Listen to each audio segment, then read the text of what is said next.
Panginoon, sa ilang sandali lamang ay magsisimula na po ang ating gawain.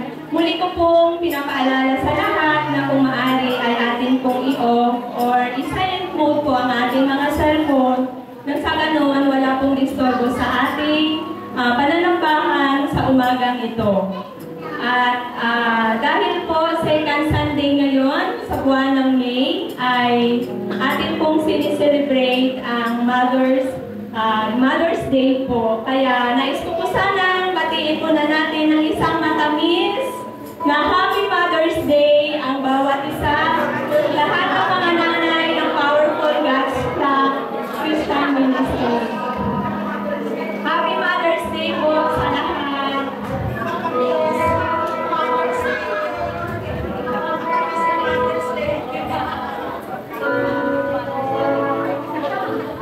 Naway patuloy po tayong maging ilaw at gabay, hindi lamang sa ating tahanan, kung hindi sa bawat isa po na maging channel po tayo sa pagpalaganap ng salita ng ating Panginoong Jesus.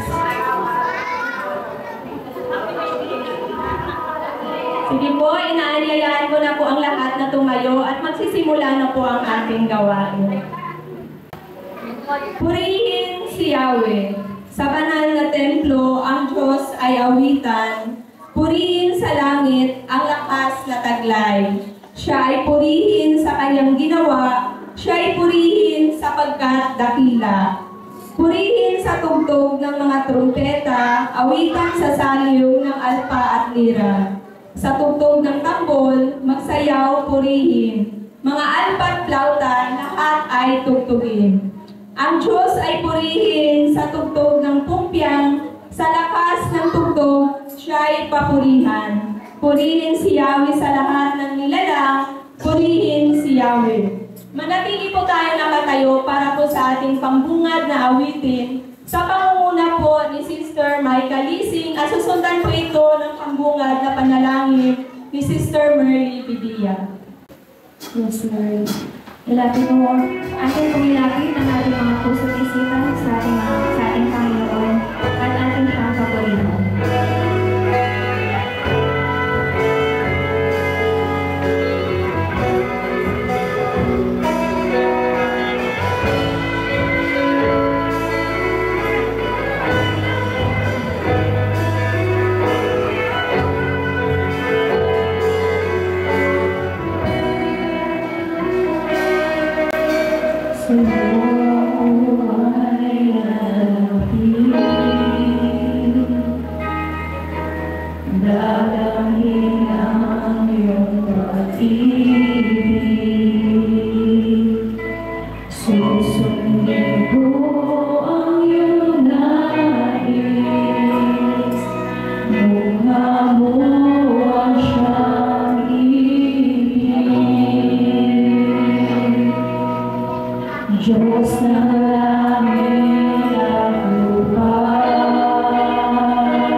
pusong tapat sa nilikhain. Krus mo ang tanging yayakapin. O aking Jesus, pag-ibig ng buhay ko, sasama sa'yo, san ka man tutungo. Ang buhay ko'y tanging ikaw lamang, at habang buhay paglilingkuran, sa bawat araw na haharapin ko, pagmamahal mo, tanging sandigan ko. Pusong tapat sa nilikhain. Krus mo ang tanging yayakapin. Ika'y susundin.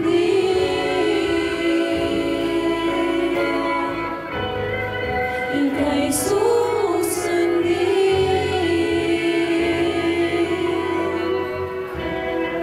Ika'y susundin.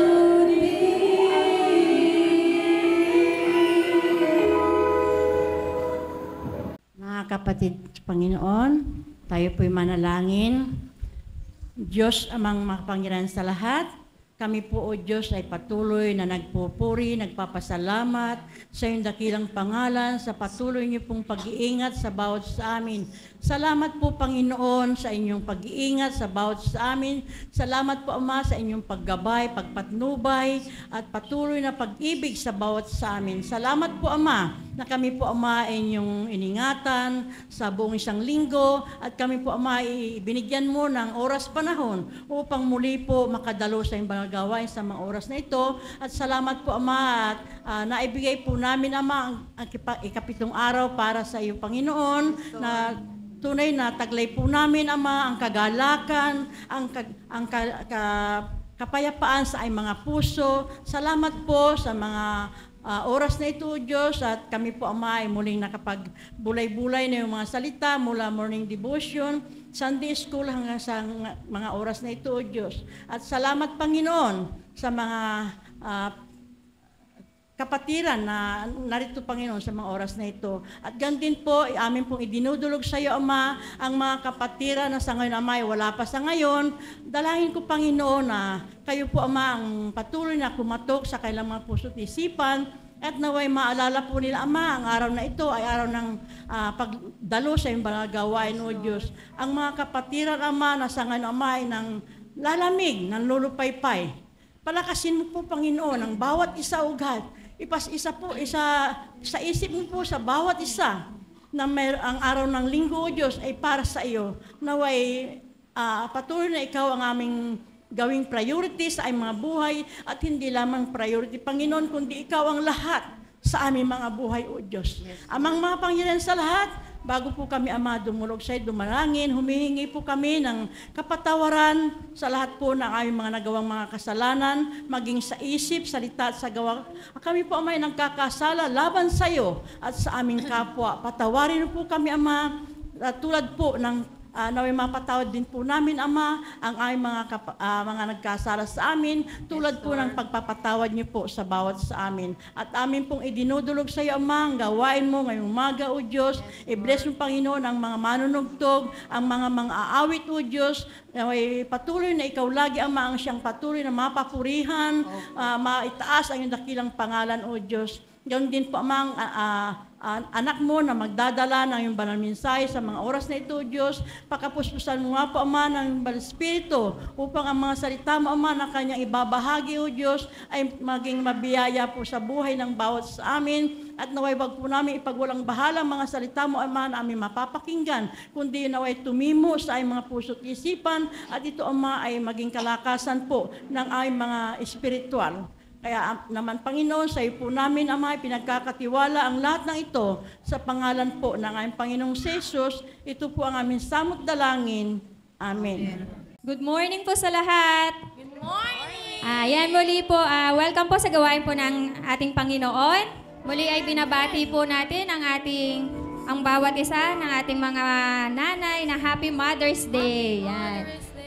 Ngayon po ay kamayan po natin ang bawat isa at kamustahin po natin ang bawat isa. At sabihin po natin sa ating mga kapatid na I love you with the love of the Lord. I love you with the love of the Lord. Amen.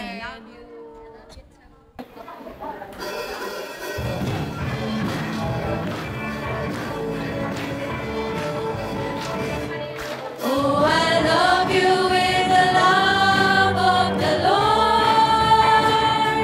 Yes, I love you with the love of the Lord. I can see in you the glory of our King. Yes, I love you with the love of the Lord. Oh, mahal kita. Oh, mahal kita sa Panginoon. Oh, mahal kita sa Panginoon.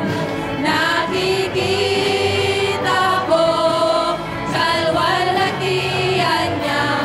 Oh, mahal kita sa Panginoon. No, I love you. Oh, I love you with the love of the Lord. Yes, I love you with the love of the Lord. I can see in you the glory of our King. Yes, I love you with the love of the Oh, mahal kita sa uli pong pagkakataon. Oh, mahal kita sa Panginoon. Oh, mahal kita sa Panginoon. Nakikita ko kaluwalhatian niya. Oh, mahal kita sa Panginoon. Oh, mahal kita sa Panginoon. Oh, mahal kita sa Panginoon. Amen. Bago po tayo patuloy na magpuri sa ating Panginoon, sinabi po dito sa kanyang salita sa awit 100 verse 2, si Yahweh ay papurihan, paglingkuran siyang kusa. Lumapit sa presensya niya at umawit na may tuwa. Handa na po ba tayo magpuri sa ating Panginoon? Amen! Tayo po ay umawit at lumapit at papurihan po natin si Yahweh. Amen! Amen!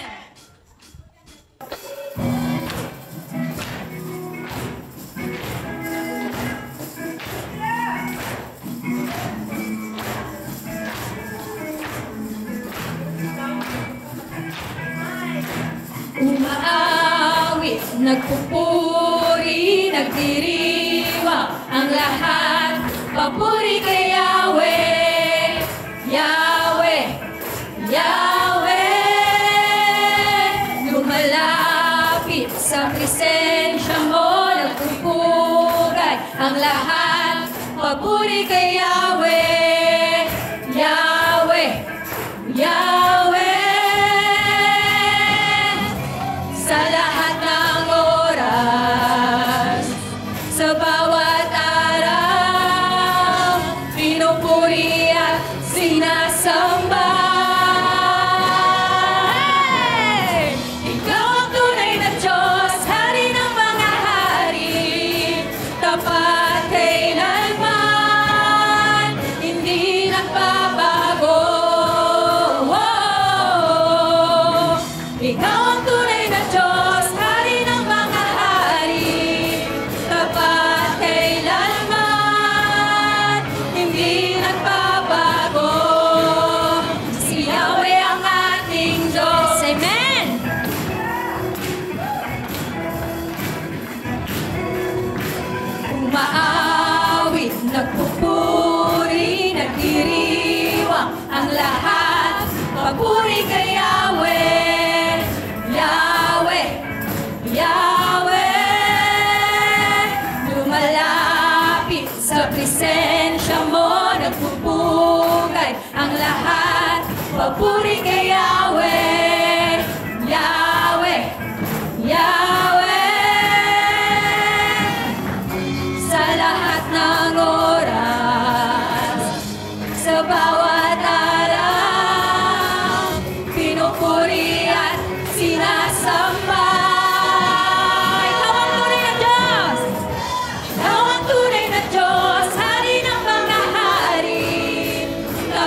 pagpapala'y bumubuhos na. Yahweh, Yahweh, sa ngalan niya'y may kagalingan. Yahweh, Yahweh, sa Kanya'y may tagumpay. Yahweh, Yahweh, isigaw ng lahat ng nilalang. Yahweh, Yahweh, pagpapala'y bumubuhos na. Yahweh, Yahweh, sa ngalan niya'y may kagalingan. Yahweh, Yahweh, sa Kanya'y may tagumpay. Yahweh, Yahweh, isigaw ng lahat ng nilalang. Yahweh, Yahweh, ikaw ang tunay na Diyos, hari ng mga hari, tapat kailanman, hindi nagbabago. Ikaw ang tunay na Diyos, hari ng mga hari, tapat kailanman, hindi nagbabago. Si Yahweh ang ating Diyos. Si Yahweh ang ating Diyos. Si Yahweh ang ating Diyos. Amen. Hallelujah. Tunay, Panginoon, na ikaw lamang ang aming nag-iisang Diyos. Yes, Lord. Let us continue to worship our God. And let us speak the name of Jesus. Let us shout His name.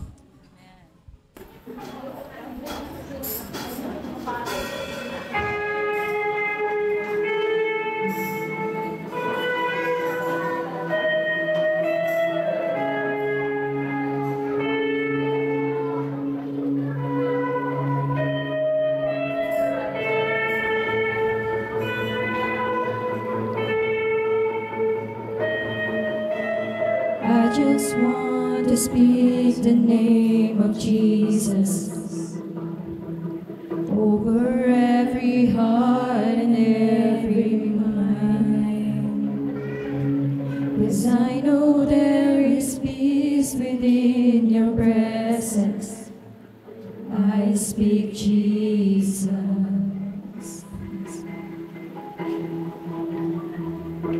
I just want to speak the name of Jesus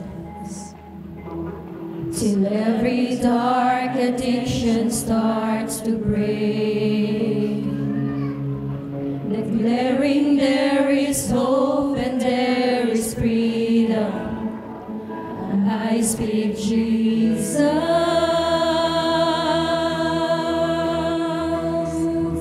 'Cause your name is power, your name is healing, your name is life. Break every stronghold, shine through the shadows, burn light.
Shout Jesus from the mountains, Jesus in the streets, Jesus in the darkness over every enemy, and Jesus for my family. I speak the holy name, Jesus.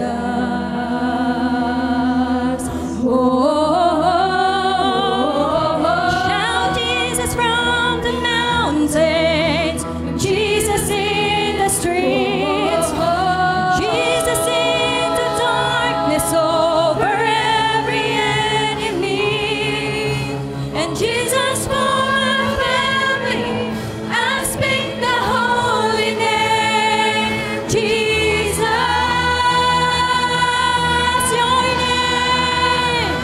Your name is power. Your name is healing. Your name is life. Break every stronghold. Break every stronghold. Shine through the shadows. Burn like a fire. Your name is power. Your name is healing. Your name is life. Break every stronghold. Shine through the shadows. Burn like a fire.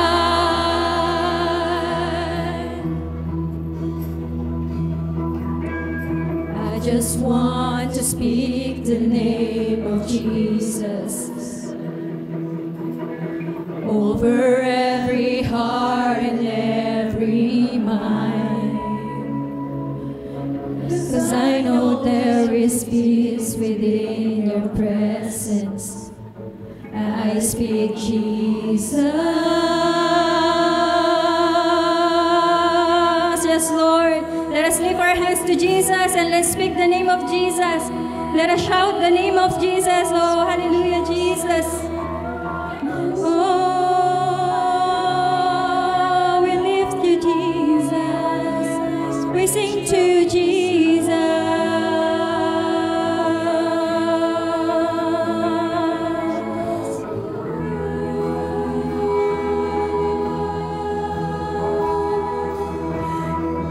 Shout Jesus from the mountains, Jesus in the streets, Jesus in the darkness over every enemy, and Jesus for my family. I speak the holy name, Jesus.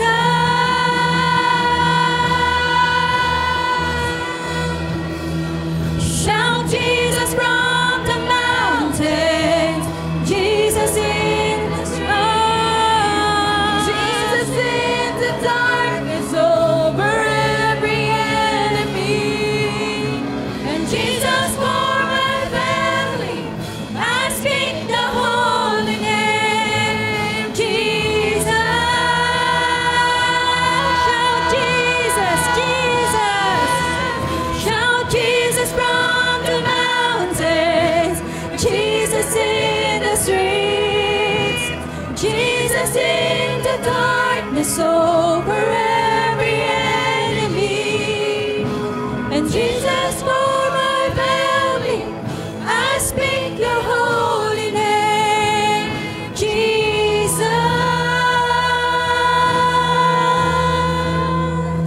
Yes, oh Lord, we speak your name, oh God. Thank you, Jesus. We praise you and glorify you, O Lord. Help us, O Lord, to speak your name to our family and to everyone around us, O Lord. Help us to bravely proclaim your words and your goodness and mercy to everyone around us, Lord. Thank you, Lord, for always reminding us kung bakit kami naririto, kung bakit kami pinili mo, Panginoon. Ayon, kundi ay ikaw papurihan at dakilain, Panginoon, ang iyong pangalan. Patuloy mo kaming gamitin, Lord, na iyong mga servant, Panginoon, upang mas lalong lumaganap, Panginoon, ang iyong mga salita at ikaw, Panginoon, ang maghari sa buhay ng bawat isa. We thank you so much, Lord, and all glory and praises in Jesus' name. Amen and amen. Praise God po sa buhay ng ating praise and worship team. At ang sabi nga po sa ating awitin, si Yahweh lamang ang tunay na Diyos at tapat kailanman. Amen. Kaya sa bawat isa na nakaranas ng katapatan at kabutihan ng ating Panginoong Hesus ay maari lamang na ipatotoo natin ito sa bawat isa. Hello po, good morning po. Nagpapasalamat po ako sa Panginoon kasi po natapos na po yung OJT ko po ngayon. And nagpapasalamat po ako nag-pray po ulit sa akin po nung wala pa po akong OJT. At nagpapasalamat po ako sa Panginoon kasi ginagabay niya po lagi sa aking biyahe ngayon at sa pag-uwi rin po kasi ginagabi rin po ako ng uwi. And nagpapasalamat din po ako sa magulang ko rin lalo na si Mama kasi matyaga po siyang gumigising po ng umaga. And ayun po, sa Diyos po papulit pasasalamat. Nagpapasalamat po ako sa Panginoon dahil po nag-birthday po ako ng May 8. Binigyan niya po ako ng panibagong taon. Ako naman po din nagpapasalamat po ako sa Panginoon dahil po din nag-birthday po ako ng May 6. Ako din po ay nagpapasalamat sa Panginoon sa buhay ng aking anak kasi po last Thursday and Friday ay natapos po ng walang balakid ang kanyang medical examinations at siya po ay fit for enrollment na po. Maraming salamat. Sa Diyos po ang papuri. At kung wala na po, inaanyayan ko po si Pastor Carlos para po sa ating pastoral prayer. Hallelujah. Purihin ka, Panginoon. Tayo'y patuloy na mga nalangin, mga kapatid. Kabanal-banalan Diyos na aming Ama, naglikha ng langit at lupa, Diyos noon, Diyos ngayon, at Diyos magpakailan-kailanman. Dakilang Diyos, maraming salamat na binigyan mo kami ng isang napakagandang panahon sa umagang ito upang, Lord, ako at ang aking mga kapatiran ay magkatipon-tipon sa lugar na ito upang ikaw ay sambahin. Bagamat, Panginoon, hindi ka namin nakikita, ngunit alam namin, Lord, na kasama ka namin. Sabi mo pa nga, Panginoon, sa iyong banal na salita, na mapalad yung mga tao na hindi nakakakita sa iyo, ngunit naniniwala at nagtitiwala sa iyo. Kaya, Panginoon, napakapalad namin dahil kami, Panginoon, ay nagtitiwala sa iyo. Dakilang Diyos, maraming salamat din po, Panginoon, sa mga kabigatan namin, sa mga problema namin, sa lahat ng mga trials na naranasan namin sa mga araw na nakalipas, na binigyan mo kami ng kalakasan, at ang mga problema na ito, Lord, ang mga trials na ito ay aming napaglabanan, at dahil ikaw ay kasama namin, at alam ko, Panginoon, na ang lahat ng mga problema ito, hindi ito makapanaig sa buhay namin, at ang mga problema at mga trials na ito, hindi ito magiging hadlang upang hindi kami magpatuloy sa paglingkod sa iyo. Panginoon, ang aming buhay, ito ay inahandog namin sa iyo. At habang kami nabubuhay, ang aming pangako sa iyo ay maglilingkod kami sa iyo. Kaya napakapalad namin at nandito kami ngayon sa oras na ito ay nais mo na katulad sa panalangin ng aming mga kapatid kanina na sa loob ng 7 araw, ang isang araw ay aming ito ibigay sa iyo. Aming ito ipapahinga ng aming pisikal na katawan at aming ito ipaghandog sa iyo. Maraming salamat, Lord. At sa mga nakalipas na araw ay pinagkalooban mo kami ng lahat ng aming mga pangangailangan. Pangangailangan namin sa aming tahanan, sa aming mga pagkain, sa aming mga pananamit, sa aming tirahan. Ikaw, Lord, ang nag-provide nito. Kaya maraming salamat at alam ko, Panginoon, na hindi pa namin binabanggit ang aming mga pangangailangan ay alam mo na ito, Panginoon. Bilang iyong mga anak, alam ko na palagi mo nakikita ang lahat ng aming mga problema sa buhay, ang lahat ng aming mga pangangailangan, at sa oras na ito, dakilang Diyos, kung ano pa yung nakita mong mga karumihan, balakid sa aming mga puso na maaaring magiging hadlang ito sa paglapit namin sa iyo, pagkalinisin mo kami, Panginoon. alam ko, Lord, na pag kami ay may mga batik sa aming mga puso, kami ay hindi makalapit sa iyo at magkakaroon nito, Panginoon, ng hadlang. Kaya dakilang Diyos, maraming salamat at ang mga hadlang na ito ay tinanggal mo na.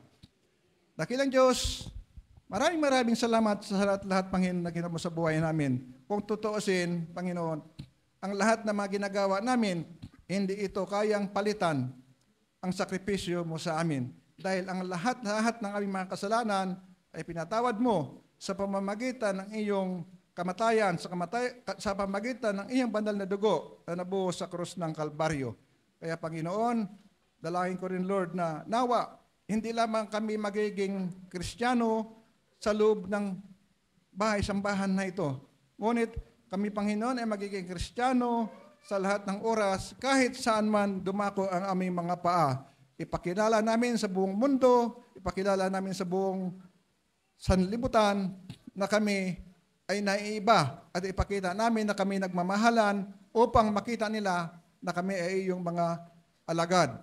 Dalangin din po namin, Panginoon, na matuto kami magpatawad sa lahat-lahat ng mga tao na nagkasala sa amin dahil ang sabi mo pa nga, Panginoon, mahalin namin ang aming mga kaaway, mahalin namin ang mga umuusig sa amin at aming ipagdasal sila, Panginoon, na hindi sila na kung ano man, Lord, ang aming mga kung sila'y nauuhaw o sila'y nagugutom, amin sila pakainin. Hindi namin sila ika-curse, Panginoon, dahil binigyan mo kami ng pag-ibig, ang pag-ibig na walang kapantay, na katulad sa pag-ibig mo na walang kondisyon. Kaya dakilang Diyos, maraming salamat na sa kabila ng kaguluhan sa mundong ito, ay binigyan mo kami ng kasiyahan, binigyan mo kami ng kapayapaan sa aming puso. Kaya minsan padakilang Diyos, maraming salamat, Panginoon, sa lahat-lahat na ginawa mo sa buhay namin.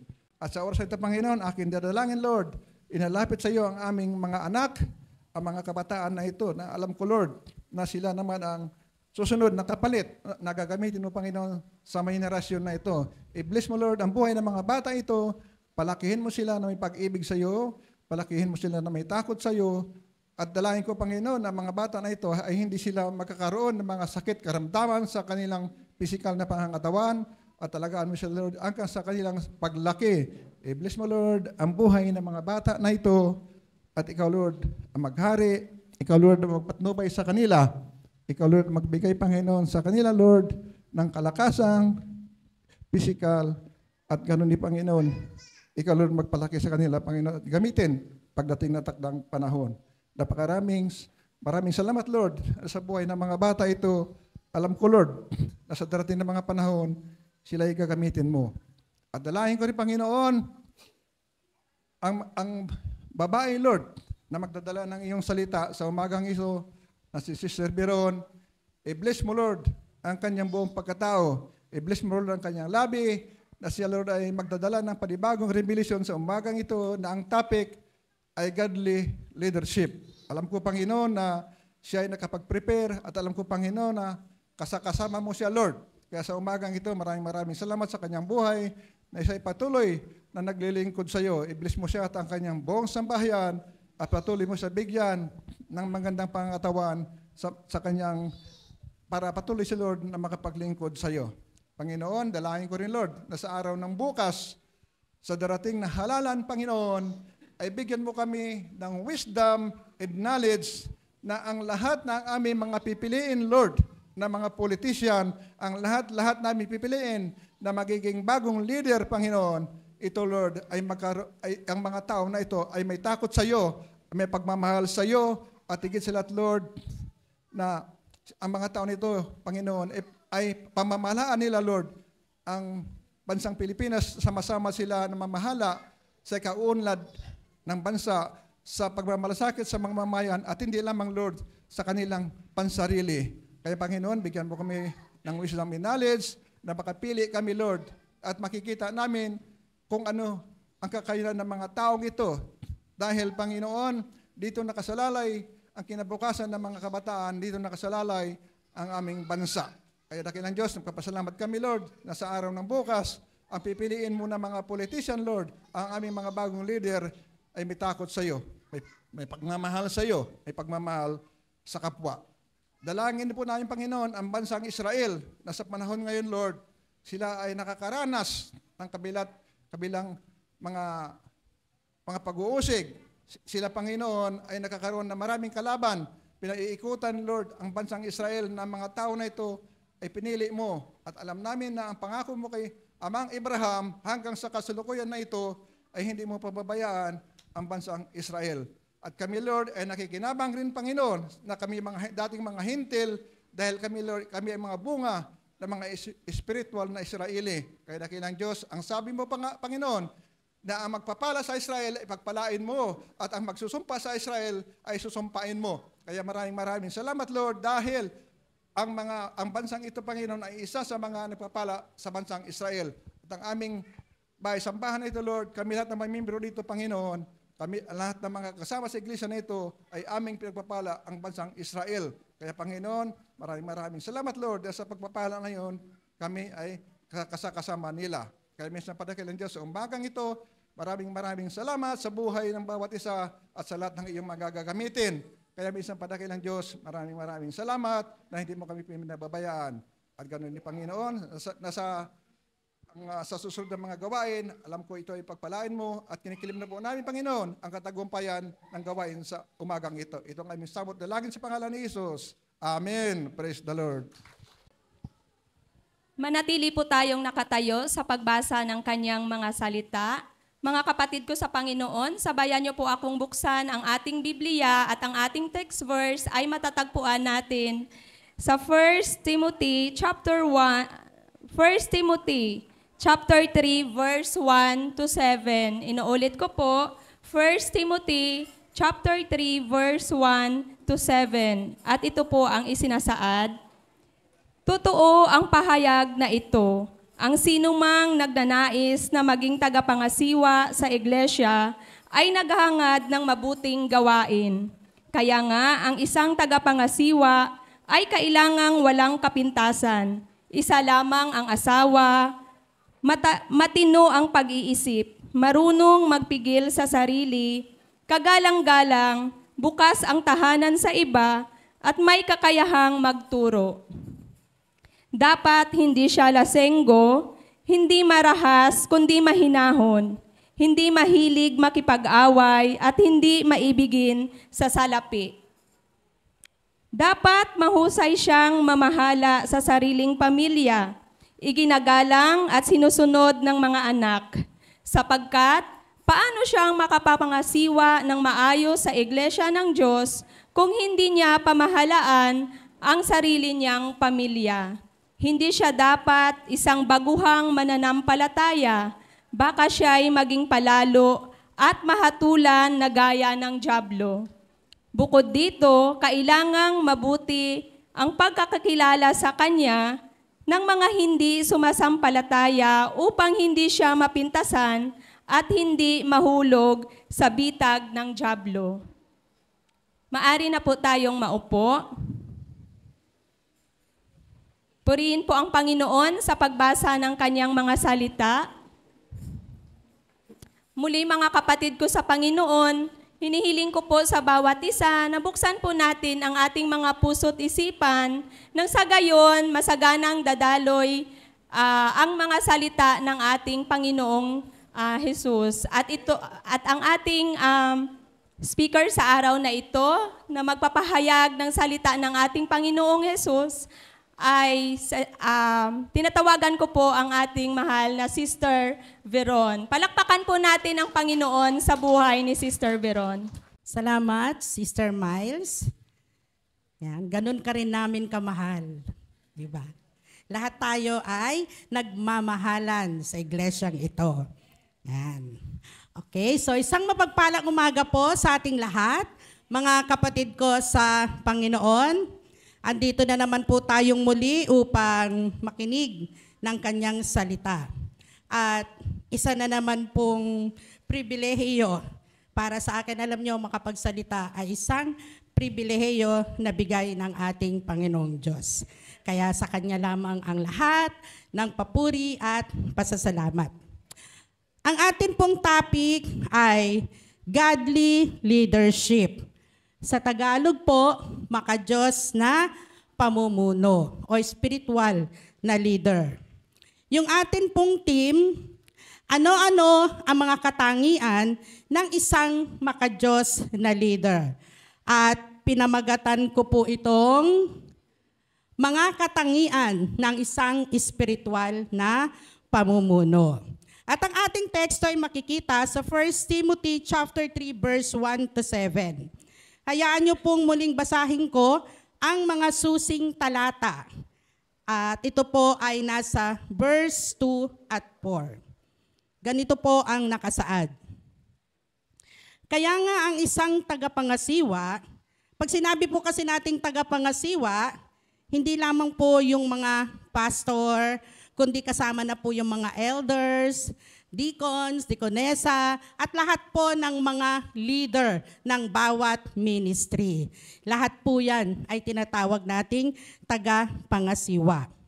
Kailangan walang kapintasan, isa lamang ang asawa, matino ang pag-iisip, marunong magpigil sa sarili, kagalang-galang, bukas ang tahanan sa iba, at may kakayahang magturo. Dapat hindi siya lasenggo, hindi marahas, hindi mahilig makipag-away, at hindi maibigin sa salapi. Dapat mahusay siyang mamahala sa sariling pamilya, iginagalang at sinusunod ng kanyang mga anak. Tayo po'y manalangin. Dakilang Diyos na makapangyarihan sa lahat, na may gawa ng langit at lupa at lahat ng mga bagay sa mundong ito. Pinupuri ka po namin, dinadakila ka namin, sinasamba ka namin sa espiritu at katotohanan. Tunay nga, Panginoon, na ikaw ang aming sandigan. Kung wala ka, wala din po kaming magagawa, Panginoon. Kaya naman po, kami ay humihingi ng kapatawaran. Ano man po ang aming mga nagawa, naisip, nasabi, nagawa sa aming mga kapatiran na hindi nakalulugod sa iyong paningin, patawarin mo po kami, Panginoon. Pakalinisin mo ang aming puso, ang aming isipan, nang sa gayon ay maging karapat-dapat kami sa iyong harapan. Dakilang Diyos, muli, tulungan mo po ako, Panginoon. Alam ko na kapag hindi ka namin kasama, ay wala kaming magagawa. Kaya Lord God, muli mo akong tulungan, itago mo ko sa iyong likuran upang ang iyong makita, ang makita ng aking mga kapatiran ay ikaw, Panginoon. Tanging salita mo lamang ang mamumutawi sa aking mga labi. Maraming salamat po, Panginoon, sa lahat ng ito. Salamat din po sa kalakasan, sa buhay, sa lahat ng blessing, sa lahat ng pagpapala na ipinagkaloob mo po sa amin. Maraming salamat po, Panginoon. At ang kalakasan na ito ay muli naming gagamitin, Panginoon, sa aming paglilingkod sa inyo. Kaya naman po, Lord God, pangunahan mo kami ng iyong Santong Espiritu sa umagang ito, at nawa, Panginoon, ay kapiling ka namin ngayon. Maraming salamat po, Panginoon. Ito ang aming samot panalangin sa pangalan ni Jesus. Amen. Amen. Ayan. Patuloy po tayo sa ating pagbubulay-bulay ng kanyang mga salita. Pag sinabi po natin kasing isang godly leadership, nilagay na po dyan ay isang makadiyos na pamumuno. Nabanggit na po nung nakaraan kung ano-ano ang ibig sabihin ng makadiyos na pamumuno, subalit hayaan yung bigyan ko uli ito ng kahulugan o iba pang pagpapaliwanag. Ang makadiyos na pamumuno ay naglilingkod ng may pagpapakumbaba at hindi mayabang. Makikita natin yan sa Lucas chapter 22 verse 26. Di ba? Alam naman natin na kapag ikaw ay isang namumuno, kailangan meron kang humble heart. Mapagkumbaba ka. At hindi ka mayabang. Sunod, naglilingkod ng masipag at matyaga sa pagsunod sa utos ng Diyos. Romans chapter 12 verse 8. No? Kailangan masipag ka, matyaga ka. Mahaba ang iyong pagtsatsaga. Diba? Titignan po natin yan mamaya doon sa ating pag-aaralan kung yung mga yan ay nandun. Swak sa ating tatalakayin ngayon. Susunod, may integridad at may kakayahang mamuno. Kailangan ng isang leader ay may integridad, may dignity sa sarili niya, di ba? Kasi kung wala kang integridad, paano ka susundin ng mga tao? At makikita yan sa Awit, chapter 78, verse 72. Iba pa, meron pa tayong iba. Naglilingkod, saan na tayo? Nagsisilbing isang magandang halimbawa para sa lahat. 1 Timothy chapter 3 verse 1 to 3. Kailangan ang isang leader, 'di ba? Sabi nga kanina, leadership by example. Kailangan kung ano yung sinasabi mo, ginagawa mo. 'Di ba? Hindi pwedeng salita ka lang ng salita tapos iba naman ang ginagawa mo. Kailangan by example ang leadership. Okay, susunod. Tapat sa tungkulin at mapagmahal. Ayan, may katapatan po. 'Di ba? Marami pong mga character sa Bible talagang grabe ang tapat at mapagmahal. Makikita natin yan sa Isaiah chapter 16 verse 5. Ayan, no? So, susuriin natin lahat ng mga yan. Kung yung ating tatalakayin ngayon ay swak, itong mga, ayan. Alam nyo sa panahon ngayon, katulad nga ng panalangin ni Pastor Kaloy kanina, bukas pipili na naman tayo ng mamumuno sa ating bansa. Nawa, yung mga maririnig natin ngayon ay magamit natin, di ba, na makapamili ng isang mahusay na leader. At alam nyo ba kung ano iniisip ng mga tao sa isang leader? Di ba, kapag sinabi kasing isang leader, dapat matalino. Di ba? May mataas na pinag-aralan. Nakatapos, maaaring may masteral degree, may doctorate, o maaaring isang abogado. Karaniwan kasi sa atin, yung mga namumuno sa atin, mga abogado. Di ba? Marunong yan sa mga batas. May abilidad, meron siyang disposisyon, pagkatapos, higit sa lahat, mayaman, mapera. Di ba? Alam niyo sa secular, kapag ikaw ay mapera, parang somebody ka na talaga. Di ba? At dehado yung mga walang pera. Kahit na may good qualities yung isa, kapag mapera yung isa at kayang mamigay, parang ganun yung kalakaran. Sa secular yan. Di ba? Okay. So, akala natin, ganun yun. Di ba? Upang maging matagumpay ka na isang leader. Pero hindi po sa mga lingkod ng Diyos. Di ba? Ang hinahanap ng mabuting leader, maging ang ating Panginoong Diyos, yung character. Di ba? Character. Doon natin mapipili yung magiging isang leader o spiritual leader natin. No? So yung mga character na yon, good qualities. Good qualities bilang isang leader. Alam niyo sa Bible dito, halos lahat naman ng nandito ay may mga magagandang katangian bilang isang leader. Halimbawa na natin si Joshua, isang mahusay na leader si Joshua. Siya ang pumalit kay Moses nung siya ay mamatay at siya ang nagpatuloy sa pag-lead sa buong Israel papuntang lupang pangako. Marami dito sa atin. Ngayon, tingnan natin yung character ni Moises. Kilala naman natin si Moises, di ba? Sino pa ba ang hindi nakakakilala kay Moises? Wala na, di ba? Lahat tayo kilala natin si Moises. Ngayon, tignan natin, ano-ano kaya ang mga qualities ni Moises. Naalala ko yung sinabi ni Pastor Ariel kahapon. Yung mga character dito sa Bible, pag eto, hindi daw natin siya dapat gawing bida dito sa ating pagsasalita. Hindi naman po siya talaga ang bida rito, kundi kukunin lang po natin yung principle, yung mga matututuhan natin sa kanyang paglilid sa isang nasyon na ang Israel, di ba? Napakarami ng Israel. Di ba? Imagine nyo ang mag-lead sa isang bansa na napakarami, reklamador, matigas ang ulo, di ba?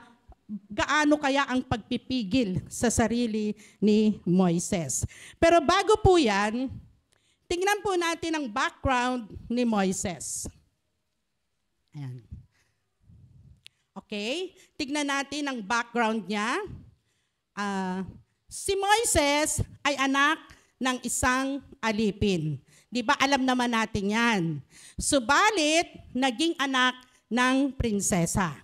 Di ba? Okay. So, alam natin kung paano siya naging adopted son ng isang prinsesa. Siya ay pinanganak sa isang maliit na bahay lamang. Siyempre, alipin siya, alipin ng pamilya niya, kaya siya isinilang sa isang maliit na bahay lang. Pero, lumaki sa isang palasyo. Tingnan niyo yung kabalintunaan ng buhay. Di ba? Okay, siya ay mahirap, subalit lumaki siyang masagana ang buhay. So imagine nyo, bata pa lamang, pinagpapala na ng Diyos si Moises. Di ba?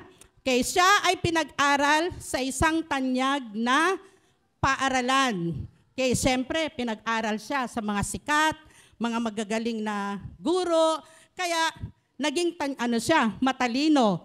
Pero ang pinakadakila niyang trabaho ay sa disyerto. No, bakit nagkaganon? Kasi kung alam natin ang kasaysayan ni Moises, no, tumakas siya mula sa Ehipto dahil nakagawa siya ng isang kasalanan. At yun, yung pagpatay sa isang Ehipsyo. Alam niya na bawal yun. Kaya tumakas siya at napunta siya sa disyerto. Napunta siya doon kung saan sa lugar ng Midian at naging asawa niya ang anak ni Jethro. Okay? Kaya ang nangyari, ang naging trabaho niya doon ay naging pastol siya. Ang kanyang pinamamahalaan ay isang tupa, isang kawan ng tupa. Imagine nyo, nakapag-aral, prinsipe, no? Tinake niya yung risk doon sa ginawa niya. Okay, next. Siya ay magaling na mandirigma, pero siya ang pinakamapagkumbaba o mahinahon na lalaki. Kung babasahin natin ang buhay ni Moises, napakaano niya? Humble, mapagkumbaba. Okay, next. Siya ay matalino. Yan, siya ay matalino, talino ng mundo, pero ang kanyang pananampalataya ay parang isang bata. At sa kanyang libing, naalala natin, pinag-aralan natin yung buhay sa Exodus, sa kanyang libing, wala ni isang nakipaglibing. Pero ang manlilikha ng langit at lupa dito sa mundo ay present. Andun siya kasi siya ang naglibing kay Moises. Di ba? Present ang ating Panginoon. At wala man nang nakaalala sa kanyang sa kanyang libing, sa kanyang pagkamatay. Subalit ang hukbo ng kalangitan ay nagkaroon ng kasiyahan. Yan. Sa ating nabasang teksto, isa lang yung ating pag-aaralan. Ito yung katangian ng isang makadiyos na pamumuno. Ayan, isa lamang po. At yan ay 5. 5 bagay yung nandyan. Kung ano-ano yung mga katangian ng isang makadiyos na pinuno. Okay, number 1, may matibay na pananampalataya sa Diyos o strong faith in God. Alam nyo si Moises, ganun katindi yung pananampalataya niya sa Diyos at sa kapangyarihan ng Diyos. No? Wala siyang ibang inasahan. Sa misyon na ibinigay sa kanya ng Diyos, ang tanging inasahan lamang niya ay ang Diyos. Hindi ang kanyang sarili, hindi yung ano paman, sino man. No? Wala. Ang full trust niya, confidence niya, ang lahat-lahat ay ipinagkatiwala niya sa Diyos. Di ba? Napakatindi ng pananampalataya niya sa Diyos. Di ba? Kung tayo, no, may matinding pananampalataya sa Diyos, si Moises ay ganun din. Kasi titignan natin yung principle na nakukuha natin sa buhay ni Moises. Ayan, naalala nyo, no, sa paglalakbay nila, doon sa mula nung isugo siya, mula nang kausapin siya ng Panginoon, na ilalabas niya ang kanyang bayan, no, mula sa kamay ng Ehipsyo. Itinalaga niya na yung sarili niya sa pananampalataya sa Diyos. Kasi hindi naman nung mga panahong yun, hindi pa siya isang leader eh. Leader lang siya ng kawan ng tupa. Pero inahon siya ng Panginoon Diyos at binigyan siya ng isang misyon. Di ba? Na siya yung mag-guide sa mga Israelita para makalaya sa kamay ng Ehipto. Alam naman natin na inalipin ang mga Israel, ang mga Hebro ng Ehipto. Di ba? Alam natin ang kasaysayan yan. Na anong minsan na nakalaya na sila sa Ehipto, lubusan na silang pinalaya ng Paraon kasi nga sa dami ng salot na pinadala ng Diyos sa Ehipto. Finally, no, lumambot na rin ang puso ng Paraon at sila ay pinalaya na. Imagine nyo, ang dami-dami nila. Sabi doon sa nabasa ko, around 2 million sila. Pamamahalaan mo yung ganon karaming tao. Kaya humarap sila sa isang matinding pagsubok.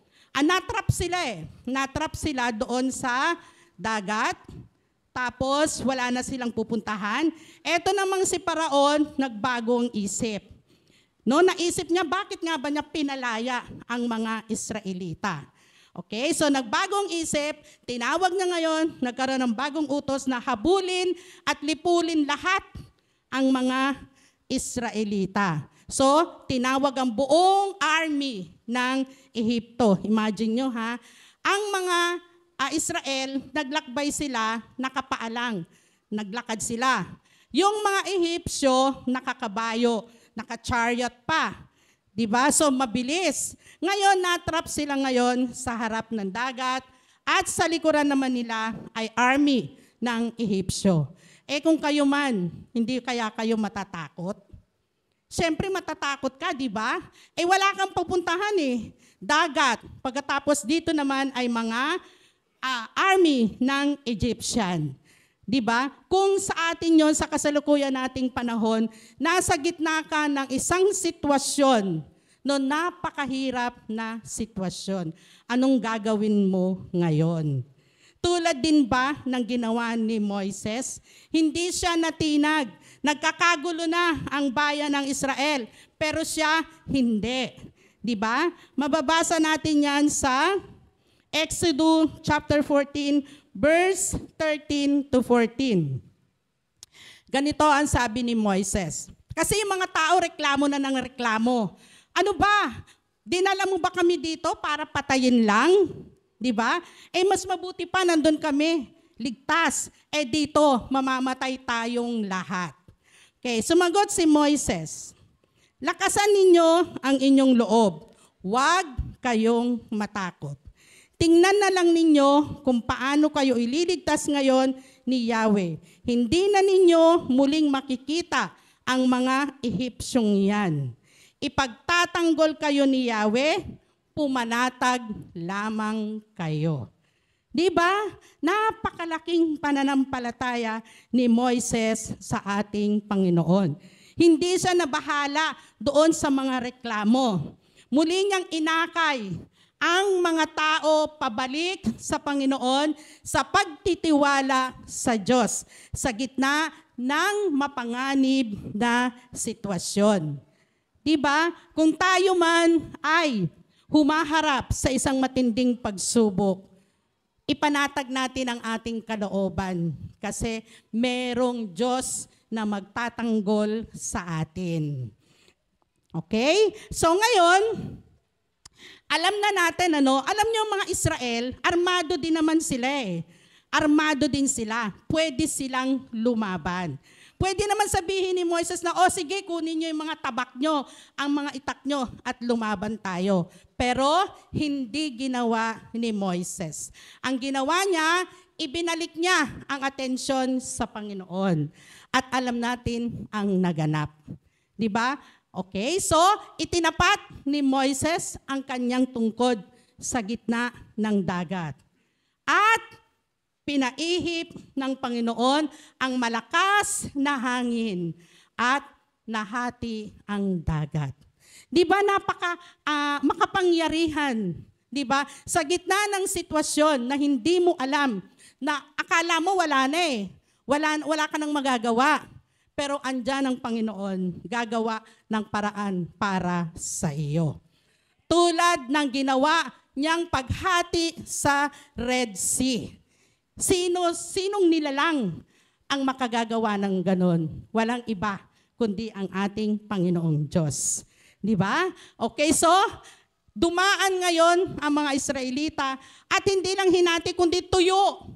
Tuyo yung lupa. Talagang tuyo. Talagang dumaan sila doon sa gitna. Okay, so imagine mo nga na iniisip ko, ilang araw kaya silang tumawid doon? Kasi ang dami-dami nila eh, di ba? May matatanda, may bata, may babae, may lalaki. Tapos meron pa silang dala-dala. Dala-dala nila yung buong loob ng bahay nila, dala-dala nila. Pati hayop, pati bibi, lahat ando doon na yon. So ilang araw kaya yon?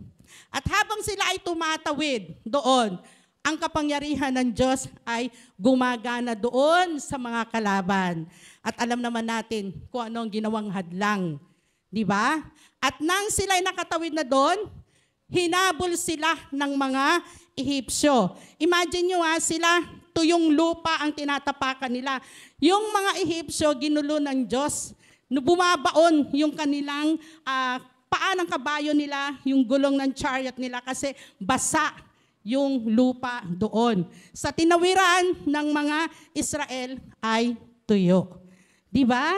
Okay, ganon ang pamamaraan ng Diyos. Na akala mo wala na, mamamatay ka na or whatever, di ba? Pero nandyan ang kamay ng Diyos. At nang sila'y nakatawid na, ano ang nangyari? Muling itinutok ni Moises ang kanyang tungkod sa gitna ng dagat at bumalik sa dati ang dagat. Nagkatotoo ang sinabi niya na hindi nyo na makikita ang mga Ehipsyong yan. Pumanatag lang kayo. Doon sabi sa English, keep silent, sabi doon sa verse na yon. So lahat ay namatay. Yung mga Egyptian. Wala nang nakabalik. Doon sa pinanood kong 10 Commandments, tanging ang paraon na lang ang nakatayo. At lahat ng kanyang mga army ay patay. Di ba? Ganon ang ating Panginoong Diyos. No? Matibay lang ang ating pananampalataya at lahat ay masosolve. Iba pang halimbawa, no? Alam niyo naman na naglakbay sila, di ba? Naglakbay sila doon sa ilang, o tinatawag natin sa wikang Ingles na wilderness. Alam niyo yung wilderness pala na yan, wala kayong makikita dyan kundi bato at buhangin. No? Yun lang ang makikita nyo ron. Walang mapagkukunan ng pagkain at walang tubig. Maglalakbay sila doon. Alam naman natin na kung ilang years sila doon sa wilderness. Ilan nga ba? 40 years, di ba? Imagine nyo, andun sila naglakbay. Paikot-ikot lang sila doon sa wilderness na yon bago sila nakalabas doon. At wala silang makakain. So, ano na naman ang ginawa ng mga Israelita? Alam niyo mga Israelita, parang tayo din yan eh. Di ba? Wala tayong ginawa kundi magreklamo. Reklamo ng reklamo. Alam naman natin ang pagpapala ng Diyos. Di ba? Lahat tayo nakaranas ba ng pagpapala ng Diyos? Okay, lahat tayo. Di ba? Nagkaroon ng blessing, pagpapala ang Panginoon sa atin. Pero, pag tayo'y na problema, no? Nagrereklamo din tayo, hindi nga lang lantaran. No? Hindi nga lang lantaran yon. Sa isip lang, tahimik ka lang na nagrereklamo. Pero nagrereklamo ka pa rin. Di ba? Ang mga Israelita hindi tahimik sa kanilang pagrereklamo. Talagang inilalabas nila kung ano yung nirereklamo nila. So, ano na naman ang ginawa ni Moises? Nanalangin naman siya sa Panginoon. Ang tiwala niya ay andun pa rin. At sila ay pinakain ng Panginoon. Di ba? Pinakain sila, pinainom sila, ligtas sila. Di ba? Ganon din tayo. Sa gitna ng ating mga pagsubok sa buhay, di ba? Na ikaakala natin wala na talaga. Andyan ang Panginoon. Siya magpo-provide sa atin. Di ba? Sino ba ditong ginutom ng Diyos? Meron ba? Wala. Lahat yan ay prinobide ng Panginoon. Di ba? Itignan nyo naman ang mga itsura ng mga kapatiran. Ang gugwapo, ang gaganda. Di ba? Yan ba ay hindi pagpapala ng Diyos? Pagpapala po yan ng Panginoong Diyos. Di ba? Kaya, yung reklamo natin, no, huwag tayong tumulad sa mga Israelita. Di ba? Na walang ginawa, kundi reklamo ng reklamo. Sabi nga doon sa nabasa ko ang mga Israelita daw ay extremely stubborn. No? Sobra yung pagka-stubborn nila. Sobra yung pagkamatigas ang ulo nila. Nakita na nga lahat ang kapangyarihan ng Diyos. Kapag sila'y naharap sa isang matinding problema, eto na naman sila. Nakalimutan na naman nila ang pagpapala ng Diyos. Okay, number 2. Complete obedience sa Panginoon o lubusang pagkamasunurin sa Diyos. Alam niyo si Moises, mula nang tinawag siya ng Panginoon, naging masunurin siya. Pero meron akong nabasa sa buhay ni Moises na nagreklamo din siya. Yung parang a little bit na hindi parang yung nangatwiran. Kasi sabi ni Moises doon sa nabasa ko, ayon sa Bible, sabi, Panginoon, wag na lang ako kasi utal-utal akong magsalita, sabi niya. Kasi ba naman, ang pinamunuan niya muna noon ay puro tupa. Hindi na na-exercise yung talino niya. Puro na lang gano'n na lang yung naririnig niya. Kaya tuloy na-acquire niya na siguro yung yung utal-utal, di ba? Wag na ako, sabi niya gano'n, no? Nagalit ang Diyos. Nagalit, sabi niya gano'n. Sino bang gumawa ng bibig mo? Di ba? Hindi ba't ako? Kaya ngayon, dahil sa utal-utal, si Aaron yung ginawa niyang spokesperson. Di ba? Kumbaga, siya yung nagsasalita in behalf kay Moises. At ang lahat naman ng sinasabi ni Moises ay galing sa Diyos. Di ba? Lahat yun. Walang galing kay Moises. Lahat ay galing sa Diyos. Katulad din naman natin. Di ba? Lahat ng tinatangkilik natin, lahat ng meron tayo, huwag mo sabihin galing sa'yo yan. Galing yan sa Diyos. Ang talino mo, ang ganda mo, ang kutis mo, lahat yan galing sa Diyos. Di ba? Kaya, kailangan natin ng complete obedience to God. Pero maliban doon, ay wala na. Hindi na nagreklamo si Moises. Ang lahat ng kanyang ginawa ay pagsunod sa utos ng Diyos. Sino ba naman ang hindi matatakot? Halimbawa, inutusan ka. O pumunta ka doon sa paraon, sabing gano'n, ang paraon makapangyarihan. Di ba? Isang utos lang niyang sa'yo, patay ka talaga. No? Okay, so sabihin mo sa paraon, palayain ang aking bayan. O di ba delikado yon? Kung ikaw, isang ordinaryong tao, wala kang gabay ng Panginoon, magagawa mo kaya yon? Kung sa atin ngayon, comfort zone natin to Dito, maganda yung buhay natin. O sabi ng Panginoon, umalis ka dyan, pumunta ka sa isang lugar, mag-mission ka doon, susundin kaya natin? Susunod kaya tayo, mga kapatid? Amen, di ba? Naalala ko nga noon, dito wala pang ganito to eh. Itong ating pananambahan, hindi ito ganito. Ang sabi lang ni Pastor Bert, balang araw, magkakaroon ng pananambahan sa Evergreen. Eh, walang-wala nga eh, di ba? Wala pa talaga. Pero sumunod, complete obedience. Eto na tayo ngayon. Di ba? Ang pagpapala ng Panginoon ay lumaganap sa lugar ng Evergreen at sa lahat ng mga lingkod niya dito sa Evergreen. Kaya kinakailangan talaga natin complete obedience. Kahit na hindi mo alam kung ano yung susungin mo doon. Di ba? Hindi mo alam, maghihirap ka ba doon? Kakain ka ba doon? Ligtas ka ba doon? Pero pag ang Diyos ang nagsalita, siguradong protektado ka. Okay, next, number 3. Number 3, pag-ibig na handang ibigay para sa kapakanan ng iba.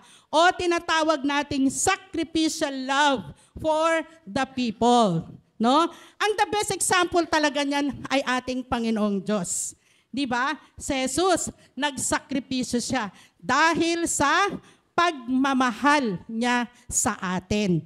Kahit na yung buhay pa niya ang nakataya, alam naman natin na ibinigay niya yung buhay niya para sa pagmamahal. Ganon din ang ginawa ni Moises. Di ba? Sino ba naman yung madali mo bang maibig yung tao na hindi kaibig-ibig? Kung halimbawa ba yung tao na yan, nagsasalita against us sa atin. Di ba kung ano-ano sinasabi niyan? Maiibig mo ba siya? Amen. Dapat lang kasi yun ang utos ng ating Panginoon. Kahit hindi ka ibig-ibig yan, ibigin mo. Kasi nga, ayon doon sa... Saan ba tayo? Wait lang ha. Ayon sa Exodus chapter 2, verse 11 to 12, ito yung unang halimbawa na ibinigay ni Moises.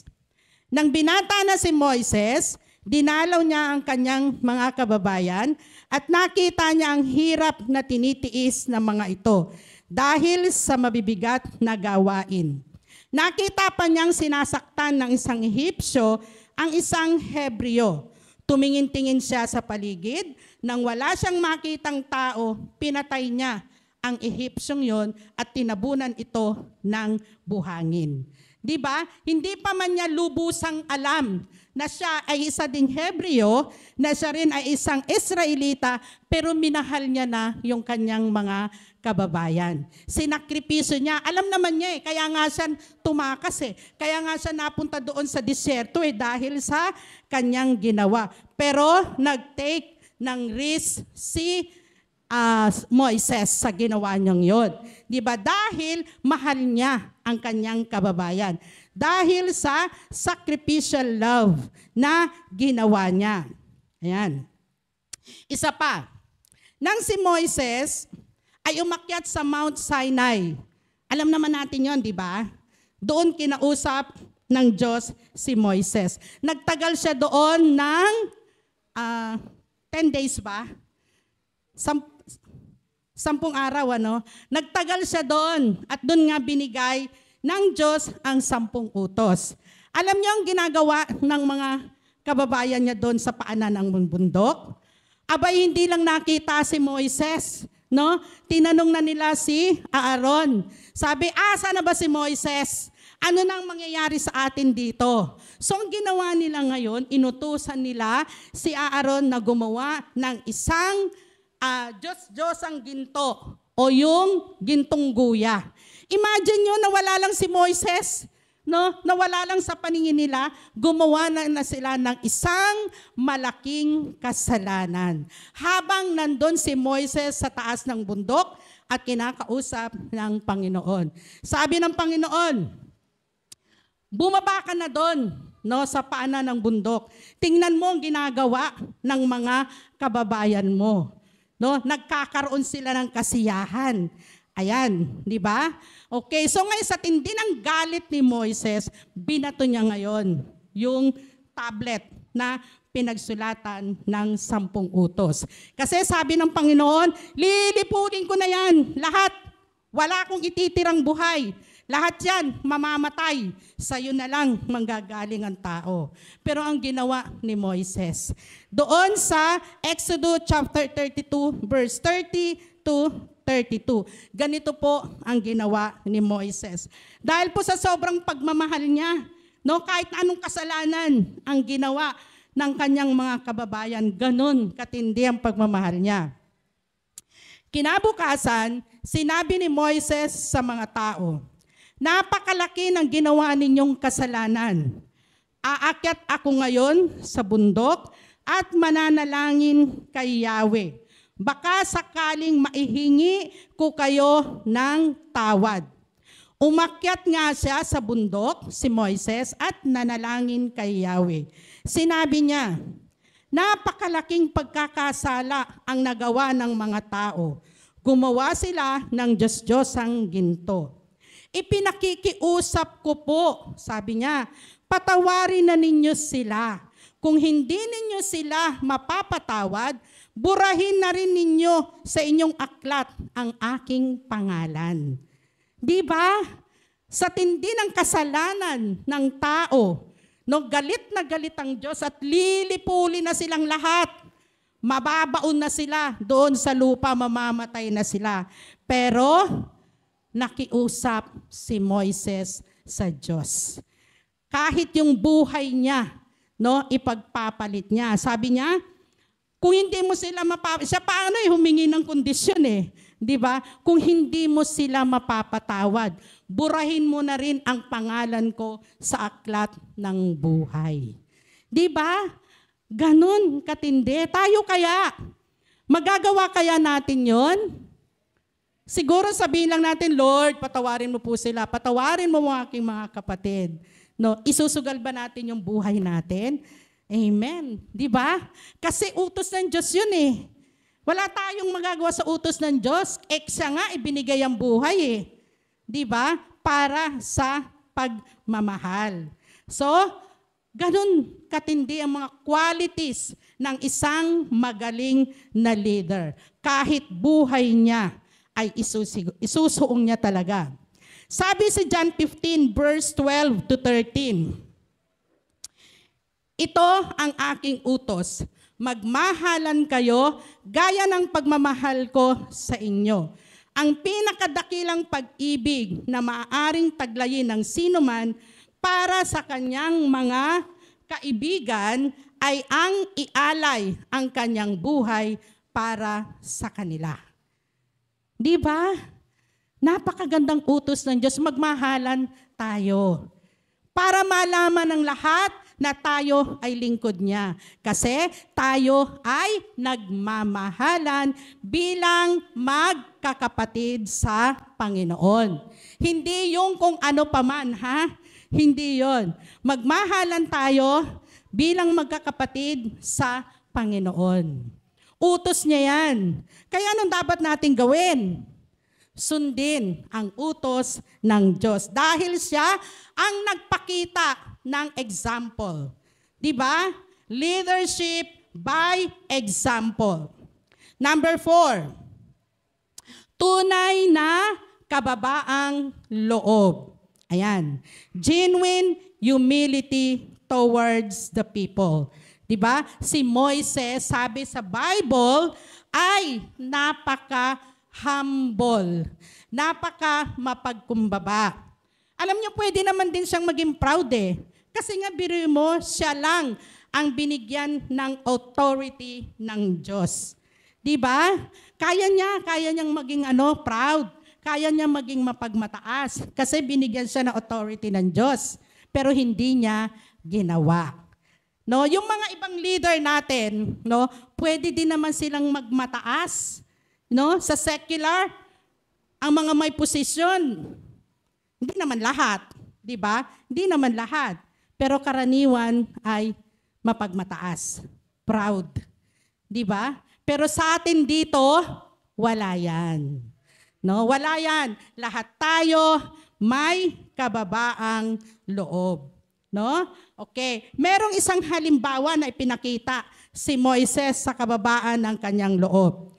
Makikita natin yan sa Numbers chapter 12, verse 1 to 3.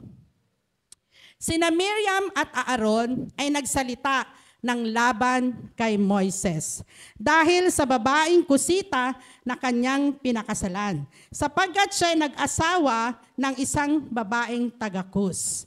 Alam niyo dito habang binabasa ko to, no? Pag binasa mo yung buong yan, hindi naman issue yung pag-aasawa niya ng isang taga-Kusita eh. Hindi yun ang issue. Parang inano lang nila yun. Pero yung talagang issue nandito sa verse 2. Ang sabi nila, sa pamamagitan lang ba ni Moises nagsasalita si Yahweh? Hindi ba't sa pamamagitan din natin? Narinig ni Yahweh ang usapan nilang ito. Si Moises naman ay isang taong mapagkumbaba, higit kanino mang nabuhay sa ibabaw ng lupa. So kahit na sa inaakusahan, alam niyo kapatid niya to si Miriam, kapatid niya at si Aaron. Kasi nga, ang tunay na issue doon, yung inggit nung dalawa, lalo na si Miriam. Kasi nga naman baby brother lang naman namin yan si Moises. Bakit siya yung leader? Bakit siya yung kinakausap ng Diyos? Bakit sa kanya lang? Bakit hindi sa atin? Pwede din naman tayo nakausapin ng Diyos, di ba? Pero ba't si Moises lang? So ano yung namumuhay dito sa puso? Di ba? Kundi inggit. Naiinggit sila. Pero si Moises, walang sinabi kahit ano paman. Alam nyo, ganun yung di ba? At tayo sa buhay natin, ang dami ding nagsasalita against us, di ba? Lalo na tayong mga lingkod ng Diyos, na mga nagtatrabaho sa opisina, nagtatrabaho kung saan, na-experience natin yan. Di ba na-experience na ba natin yan? Nagsasalita sila laban sa atin? No? Manatili lang po tayong tahimik. Kasi ang Diyos ang magtatanggol sa atin. Di ba? Katulad ni Miriam at ni Aaron, hindi sila sinagot ni Moises. Pero alam nyo ba, na kinausap sila ng Diyos. At ano ang binigay na parusa kay Miriam? Kasi iba si Moises Sabi doon, maaari akong yung halimbawa pumili ng isang tao sa pamamagitan ng isang pangitain, ng isang panaginip, pero si Moises iba. Espesyal si Moises. Nakakausap niya ng harapan ang Diyos. Yung utos mula kay Yahweh ay direktang ibinibigay niya kay Moises. At alam niyo ang parusa na ginawa kay Miriam? Binigyan siya ng skin disease. Alam niyo skin disease, yung namuti yung balat niya na parang isang ketong. Di ba? Yun ang ginawa ng Diyos. Pero anong ginawa ni Moises? Dahil sa kababaang loob ni Moises, nakiusap pa rin ang Diyos na siya ay pagalingin. Di ba? Kung tayo doon, sabihin natin yan, buti nga sa'yo. Kasi Pero hindi. Hindi yan ginawa ni Moises. Di ba? Hindi niya ginawa yon. Nakiusap pa rin siya sa Panginoon na siya ay pagalingin. Di ba? Later on, pinagaling naman si Miriam. Hiniwalay siya ng 7, kung hindi ako nagkakamali, 7 araw outside doon sa camp nila. Di ba? Okay. At isa pa, si Moises ay may teachable heart. May teachable heart siya. Pwede naman siyang magmalaki kasi siya ay isang tapos ng pag-aaral, matalino, binigyan ng authority ng Diyos, pero siya ay sumusunod pa rin sa payo. At yon? Kasi minsan, tumalaw si Jethro, yung biyanan niya, doon sa kanila. At nakita niya si Moises nagtatrabaho mula umaga hanggang gabi. Sabi ng kanyang biyanan, Moises, hindi mo dapat gawin ang lahat ng iyan. Ay napakaraming complain. Isa lang siya. So ang sabi ni Jethro, pumili ka ng 7 lalaki na spiritually matured.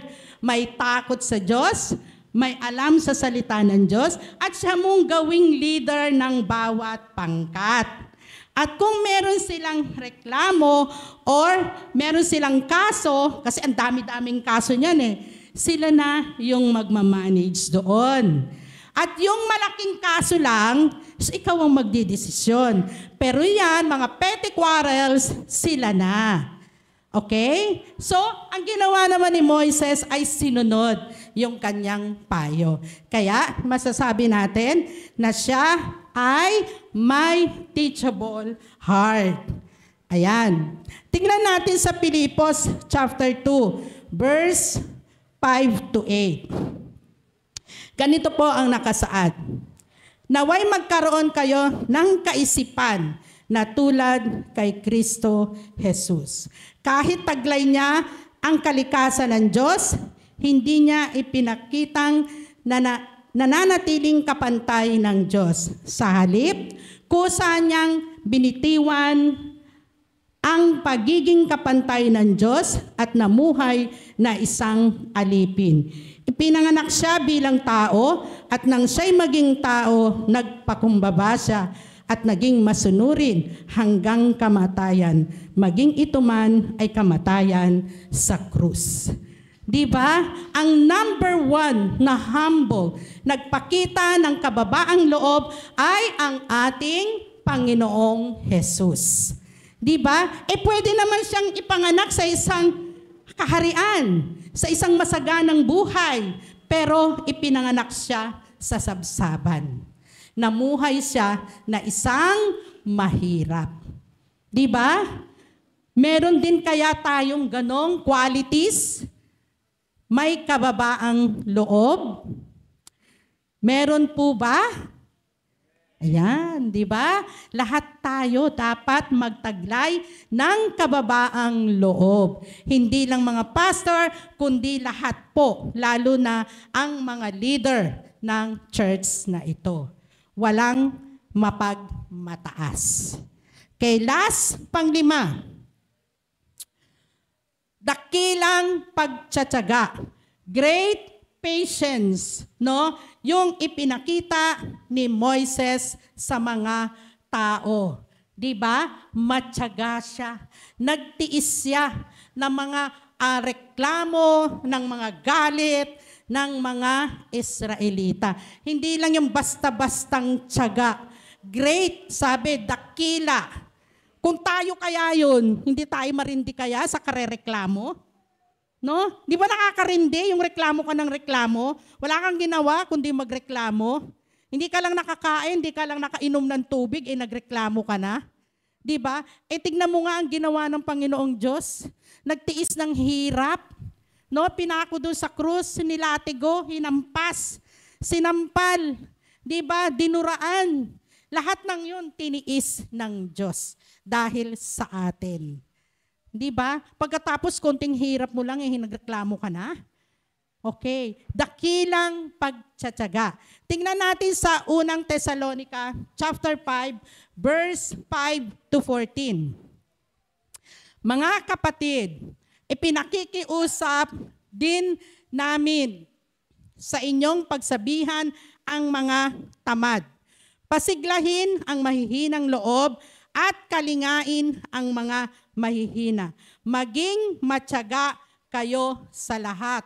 No? Sa lahat, maging matyaga. So, utos ng Bible yan, salita ng Diyos. Alam nyo dito sa church, iba't ibang uri ng tao yan. Di ba? Sa dami natin, ang daming ugali niyan. Iba-iba. Di ba? Hindi natin alam. Meron din diyang proud. Merong mapagmataas. Meron din namang mababait. Meron ding masunurin. Meron ding matigas ang ulo. Pero lahat ng yan ay kailangan nating pagtiyagaan. Kasi pinagtiyagaan nga tayo ng Diyos eh. Di ba? Pinagtyagaan tayo ng Diyos, hindi nga tayo karapat-dapat mahalin eh. Hindi nga tayo dapat karapat-dapat isave eh. Pero sinave niya tayo. Pinagtyagaan niya tayo. Kaya lahat ng yan, kailangan nating pagtyagaan. Di ba?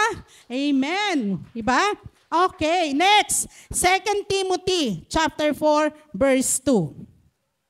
Ipangaral mo ang salita ng Diyos, pagsikapan mong gawin iyan, napapanahon man o hindi. Himukin mo at pagsabihan ang mga tao at palakasin ang kanilang loob sa pamamagitan ng matyagang pagtuturo. Di ba? Kahit nga yung anak natin, pinagtsatsagaan natin eh. Hindi lang yung anak natin, yung mga apo, pinagtsatsagaan din natin yan. Kung hindi tayo magtsatsaga, paano na sila? Di ba? Kaya sobra pagtsatsaga natin sa kapwa natin. Hindi lang sa mga mahal natin, sa buhay. Di ba? Okay. So bilang konklusyon, upang ganap na maging matagumpay na spiritual leader, alalahanin natin ang mga character qualities of spiritual leader tulad ni Moises. At higit sa lahat, ang ating Panginoong Diyos. May matibay na pananampalataya, pagkamasunurin, pag-ibig na handang isakripisyo para sa kapakanan ng iba, may kababaang loob, may pagtsatsaga. Ang mga karakter na ito ay mga sangkap upang maging matagumpay na spiritual leaders. Ang mga qualities na yan ay kaloob sa atin ng Panginoong Diyos. Sundan natin ang aral na makukuha natin sa buhay ni Moises. Lalo tigit sa lahat, sa ating Panginoong Diyos. Pwede ba nating awitin yung ating inawit kanina? Your name is power. Your name is healing.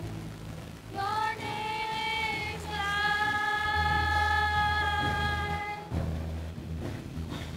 Break every stronghold. Shine through the shadows. Burn like a fire. Dakilang Diyos na makapangyarihan sa lahat, na may gawa ng langit at lupa, at lahat ng bagay sa mundong ito. Maraming salamat, Panginoon. At minsan pa, Panginoon, pinaalala mo sa amin, Lord God, ang mga qualities, ang mga character na dapat taglayin ng isang makadiyos na pamumuno. Nawa, Panginoon, ang lahat ng ito, ang lahat ng mga narinig namin sa umagang ito, na nagmula sa iyo, Panginoon, ito ay manatili sa aming puso at gamitin namin sa aming pamumuhay sa araw-araw. Maraming salamat po. Ang lahat ng ito ay isinasamo namin sa matamis na pangalan ni Jesus. Amen. Amen. Isang mapagpalang araw po sa ating lahat. Tayo po idadao na sa pagbibigay ng ating mga kaloob. Buksan po natin ang ating Biblia sa Lucas chapter 6, verse 38. Magbigay kayo at kayo'y bibigyan din. Hustong takal, siksik, liglig at umaapaw pa ang ibibigay sa inyo. Sapagkat ang panukat na ginagamit nyo sa iba ay siya rin gagamitin panukat sa inyo. Dito po is pinapaalala ni Jesus na magbigay tayo ng bukal sa ating puso at hindi lang ito tungkol sa pera, kundi tungkol na rin po ito sa kabutihan at pagmamahal na ating binabahagi. At ang mahalaga po ay ang puso nating handang tumulong at magpasalamat sa Diyos. At ang pangako niya, lahat ay ibinibigay natin ng taos puso ay babalik niya sa atin ng mas higit pa. Sa anyo ng pagpapala, kapayapaan at kasaganaan sa ating buhay. Manalangin po tayo. Panginoon, maraming salamat po sa lahat ng biyaya na tatanggap namin sa araw-araw. Alam namin na meron kami ay galing sa inyo. Ngayon po, buong puso namin naalay ang aming kaloob bilang pasasalamat. Hindi man ito perfecto o malaki, alam naming tapat kayo sa puso ng nagbibigay. Gamitin niyo po ito para po sa ikalalago ng aming gawain. Turuan niyo po kami na lagi kami bukas palad, hindi lang sa pera, kundi sa oras, pagmamahal at kabutihan. Ito po ang aming samot dalangin sa pangalan ni Jesus. Amen.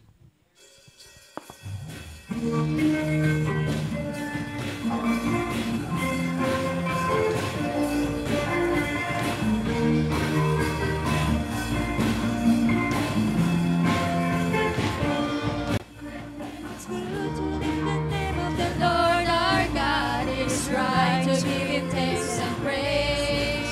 For His heart is overflowing with love for us, and His mercy we can never contain. It is good to lift the name of the Lord our God. It is right to give Him thanks and praise. For His heart is overflowing with love for us, and His mercy we can never contain. His mercy we can never contain. His mercy we can never contain. At para po sa ating mga announcements, bali po next week, wala po muna tayong regular schedules kasi po magsi-celebrate po tayo ng ating 25th church anniversary. Handa na po ba ang lahat? Amen. Kaya kung handa na po ang lahat, dapat next week well-prepared po tayo para sa ating gawain. At ang ating call time ay 8:30 a.m. dahil po magsisimula ang ating gawain exactly 9 a.m. Ganun po. At patuloy pa rin po ang ating intercessory prayer every Saturday, 5:30 to 7 a.m. At ang ating midweek service po, Wednesday, 6 to 7 p.m. po. At para po sa ating opening prayer next week, sa ating anniversary, ay si Pastor Carlos Arcelon. At para po sa ating pastoral prayer, si Pastor John Piñaranda. Sa atin pong introduction to speaker, si Pastora Mila Bacolod. At ang atin pong speaker ay si Pastor Manuel Quijano. At para po sa ating offertory prayer ay si Pastor PJ Almazan. At ang atin pong benediction po ay si Pastor PJ Almazan. At maraming salamat po sa dalang bulaklak ng De Guzman family. Maraming salamat po. At ang ating next flower offering ay De Los Reyes family. Wala din po tayong family presentation next week. At additional announcement po, magkaroon po tayo ng general cleaning sa Saturday sa lahat po ng mga available, especially po ang ating mga youth. Magsisimula po ito ng 7 a.m. In preparation po para sa ating 25th church anniversary. Inaasahan ko po ang inyong presensya mga youth. Ay opo, meron po pala tayong family presentation. Sorry po, Almazan family. Galatians 5:22-23. The fruit of the Holy Spirit is love, joy, peace, patience, kindness, goodness, faithfulness, gentleness, self-control. Si Bunso ayaw, nahiya bigla.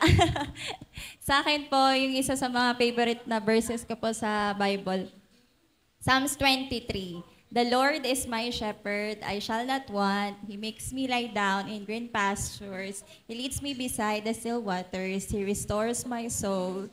He leads me in the path of righteousness for His name's sake.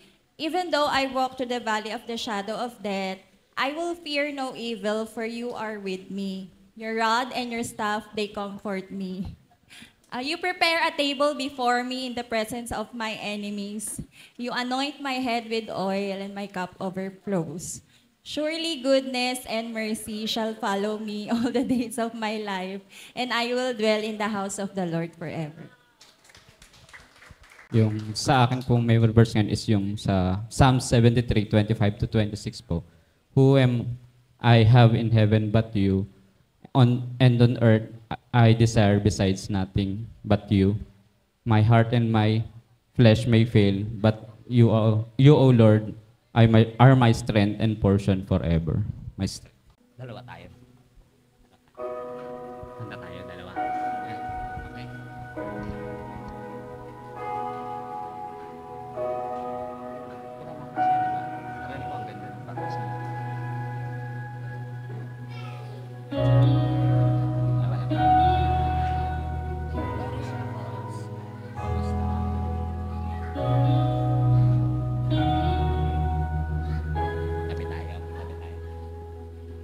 Turn your eyes upon Jesus. Look full in His wonderful face, and the things of earth will grow strangely dim in the light of His glory and grace.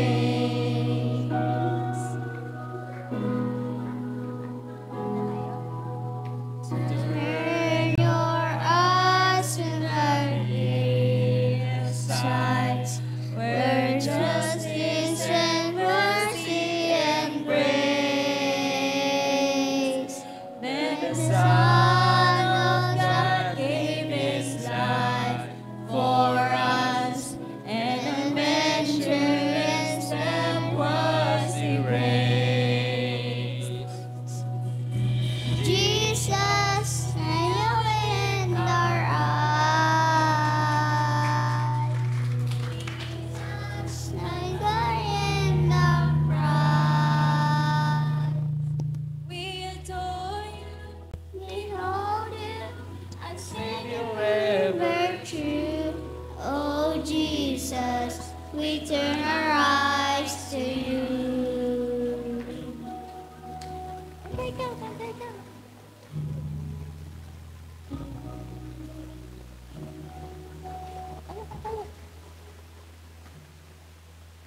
Turn your eyes to the morning and see Christ the Lion away. What a glorious dawn, fear of death is gone, for we carry His life in our veins. Jesus, in our eyes. Jesus, the glory and the prize. We told you, behold you, a Savior ever true. Oh Jesus, we turn our eyes to you.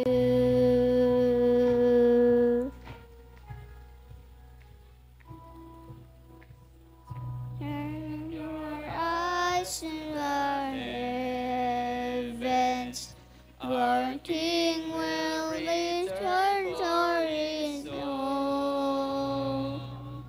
And the tree will out every time we'll shout, oh glory to Jesus alone. Jesus, now you in our eyes. Jesus, the glory and the prize. We told you, behold you, a Savior ever true. Oh Jesus, we turn our eyes to you. Jesus, now you in our eyes. Jesus, a glory and a prize. We adore you, behold you, a Savior ever true. Oh Jesus, we turn our eyes to you. Oh Jesus, we turn our eyes to you. To God be the glory po. Tayo po ay magkaloob para sa pantulong sa ating mga kapatid na nangangailangan.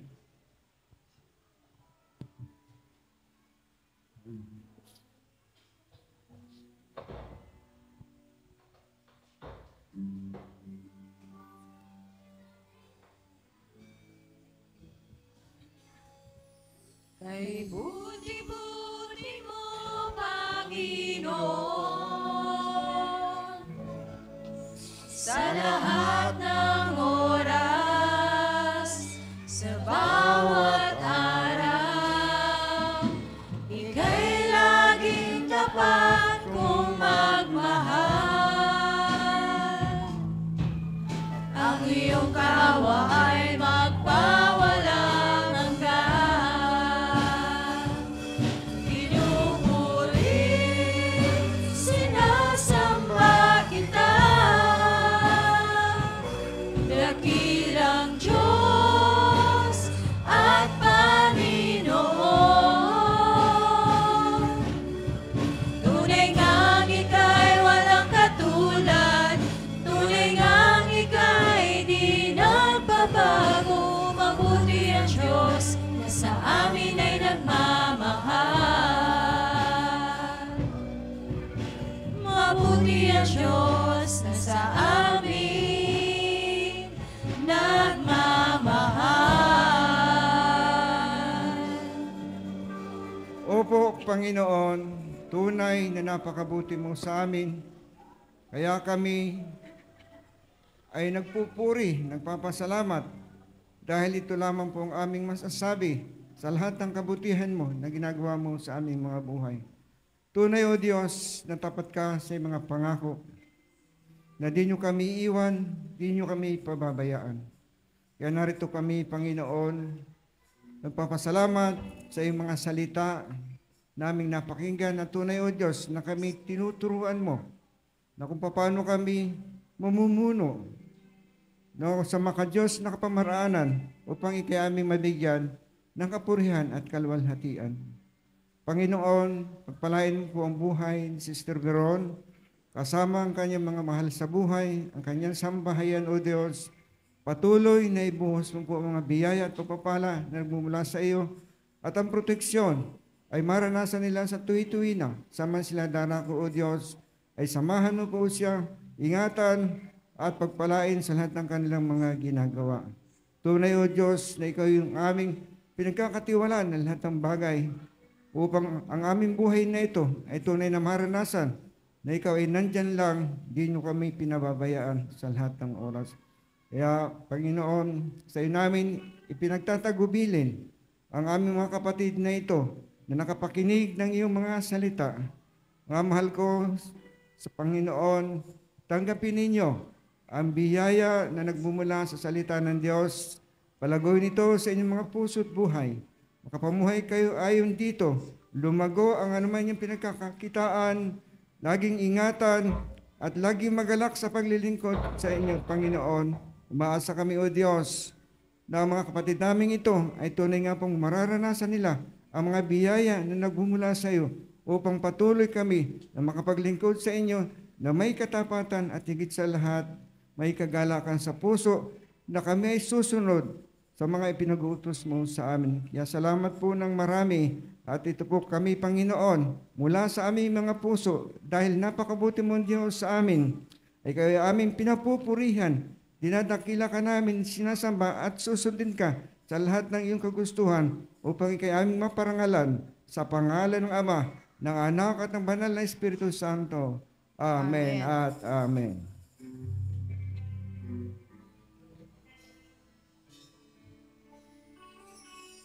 To God be the glory.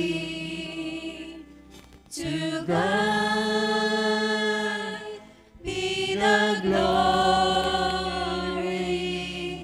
To God be the glory for the things He has done.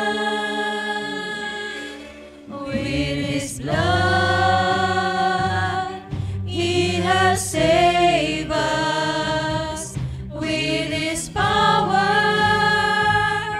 He has raised us. To God